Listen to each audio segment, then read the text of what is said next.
Ya, masih dalam dialog langsung kita hari ini, jaga lingkungan sekarang. Iya. Sekarang, Carlos. Mulai sekarang nih, kalau jangan enggak semakin tunda-tunda rusak. lagi. Iya, dan Kita masih tentunya bersama Pak Halid Pak Halid Muhammad dari Institut Hijau Indonesia. Pak, kalau kita dengar kata hijau, itu rasanya berharga sekali ya Pak ya. Ya. Hijau itu selalu identik dengan hijau-hijauan, dengan tanaman, dengan taman kota. Itu salah satu hal yang mendasari Anda untuk meneliti lingkungan hidup lebih jauh Ya. lagi. Tapi sebelum Pak Halid menjawabnya, nah Siti, kita mempunyai grafik bagaimana berbagai masalah lingkungan yang terjadi di sekitar kita. Kita saksikan grafik berikut ini.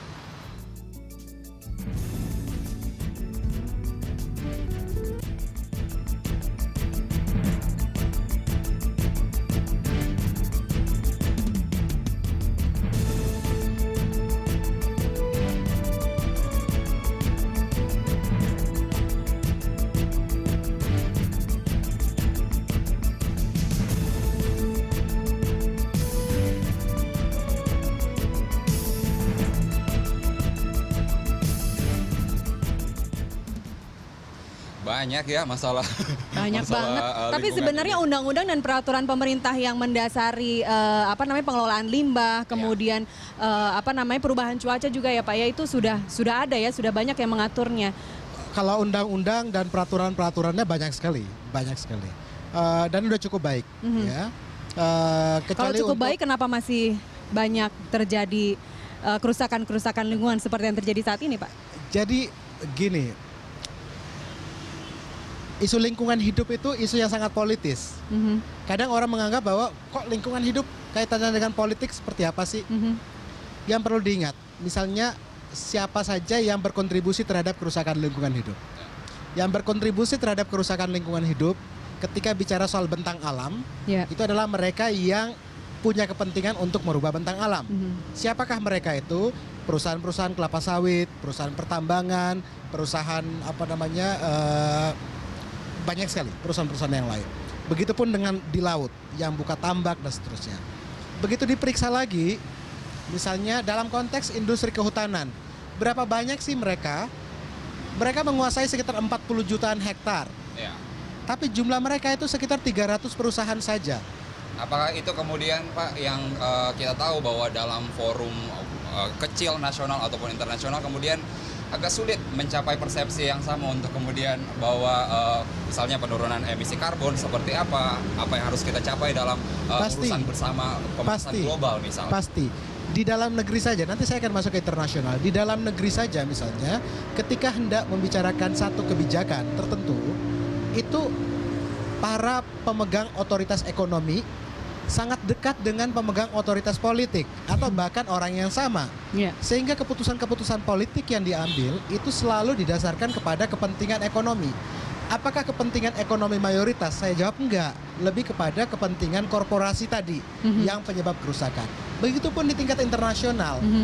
Kenapa Amerika begitu keras sekali posisinya untuk tidak mau menurunkan emisi karbon secara mendasar dan mau negara-negara seperti Indonesia menurunkan emisi dan mereka memberikan bantuan ya yang dalam skema REDD misalnya ya. Itu karena ketika mereka turunkan emisi karbonnya, maka produktivitas negerinya itu mengalami penurunan. Ekonominya akan mengalami pelambatan. Tingkat kemakmurannya akan terganggu. Nah, padahal kita hidup di satu dunia yang sama, ya satu planet yang sama. Kalau ini nggak dipikirkan dengan sangat baik, saya khawatir usia planet kita ini nggak lama lagi. Oleh karena itu sejak dari dulu kami selalu mengatakan kepada siapapun presidennya, baik itu SBY sekarang kepada Jokowi, take a leadership, ambil kepemimpinan untuk berunding di tingkat internasional. Katakan kita adalah negara kepulauan terbesar di dunia. Betul. Kalau tidak ada kesepakatan pada perundingan internasional soal climate change, penurunan emisi, Indonesia yang akan kena dampak yang paling besar. Kita berharap bahwa perjuangan itu memang benar-benar bisa diperankan oleh kementerian yang saat ini, harus Ibu Siti Nurbaya ya. Harus bisa. Dan yang paling penting itu adalah mengatakan kepada publik bahwa jangan serahkan nasib planet ini hanya kepada 1-2 korporasi yang mau mengontrol atau yang serakah ingin mengontrol sumber daya itu. Ini nggak fair, sama sekali tidak fair. Dalam konteks Indonesia misalnya, 40 orang terkaya di Republik ini itu mengontrol sekitar 50% tanah di Republik. 54% tanah. Itu kan sesuatu yang sangat tidak fair. Ya. Nah ini yang menurut saya harusnya dikoreksi kebijakan itu. Jadi kalau melihat ada rakyat yang buang limbah ke sungai di penjara, itu gampang, itu terjadi di mana-mana. Tapi kalau perusahaan besar mencemari, itu jarang sekali dibawa ke pengadilan, atau kalau dibawa ke pengadilan akan lolos. Kenapa? Karena dia akan ada backup politik yang sangat besar. Betul. Apalagi kalau misalnya nanti tiba-tiba ada orang yang mandi di sungai pakai shampoo juga ditangkap, itu bahaya.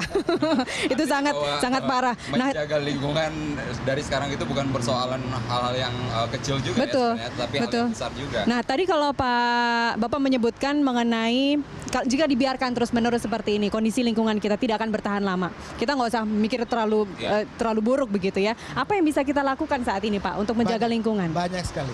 Jadi satu poin yang saya sangat optimis adalah ada kebijakan 12,7 juta hektar hutan dikelola oleh rakyat. 12,7 juta oleh rakyat. Oleh rakyat. Yang perlu diingat, desa di dalam kawasan hutan itu 35.000 desa. Total desa kita itu 74 ribuan. Artinya hampir separuh desa kita itu ada di kawasan hutan. Selama ini mereka menjadi penonton atas wilayah hutan. Orang lain yang mengelola. Nah, saya berharap Presiden itu mengeluarkan instruksi Presiden tidak hanya kepada Menteri Lingkungan Hidup dan Kehutanan, tapi juga Menteri Perindustrian, Menteri Perdagangan, Menteri Desa, Menteri Dalam Negeri, untuk mulai pembangunan dari desa di sekitar kawasan hutan. Ya, badan ekonomi kreatif.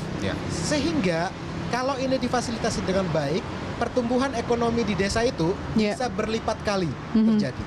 Kebayang kalau sekitar 50% dari jumlah desa Republik ini ekonominya tumbuh dengan signifikan, maka dia bisa kontribusi kepada pencapaian target 7% pertumbuhan ekonomi. Kita nggak perlu lagi pikir utang dari luar.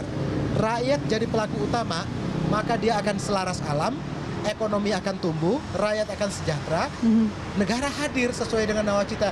Itu aja yang dipegang. Jadi perubahan pola pikir sebenarnya mencapai ekonomi yang maju itu tidak perlu dengan mengorbankan hutan yang luas. Saya kira ya, saya pergi barusan ini dari satu pulau kecil di Kalimantan Barat, namanya Pulau Padang Tikar. Itu mereka akan kelola sekitar 70.000 hektar hutan di sana. Apa yang mereka kembangkan? Mereka tanam pinang. Harga pinangnya mahal sekali. Mereka tanam kopi, mereka ada madu, mereka tempat kembang biak kepiting, dan seterusnya.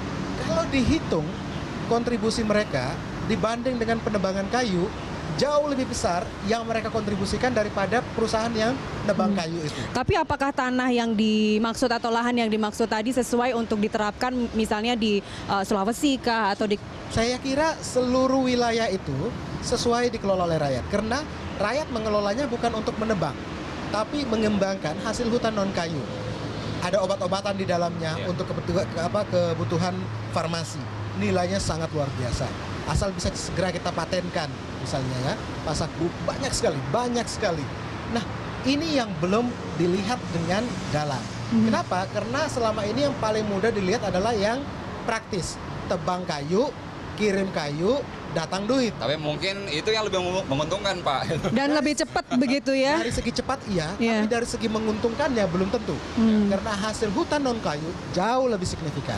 Nah, juga janji pemerintah untuk membangun 1 juta rumah nelayan dan memberikan fasilitas kapal. Saya mengatakan begini, semalam saya ketemu dengan Pak Rizal Ramli, saya beritahu kepada beliau, Pak, tidak akan mungkin laut kita di zona ekonomi eksklusif itu akan mampu diamankan oleh angkatan laut. Jumlah angkatan laut kita terbatas. Kalau rakyat nelayan dikasih kapal di atas 200 gross ton, mereka boleh nangkap di ZEE, maka di situ akan banyak sekali kapal nelayan, sehingga pencuri ikan nggak bisa masuk. Rakyat akan menjadi raja di wilayahnya sendiri. Mereka akan menjadi pandu untuk menyelamatkan maritim kita. Baik. Ini yang harus dilakukan. Baik. Setuju. Menarik sekali ya, Pak Khalid. Kita masih akan terus melanjutkan dialog kita, Nastiti. Dan tetaplah bersama kami kembali sesaat lagi.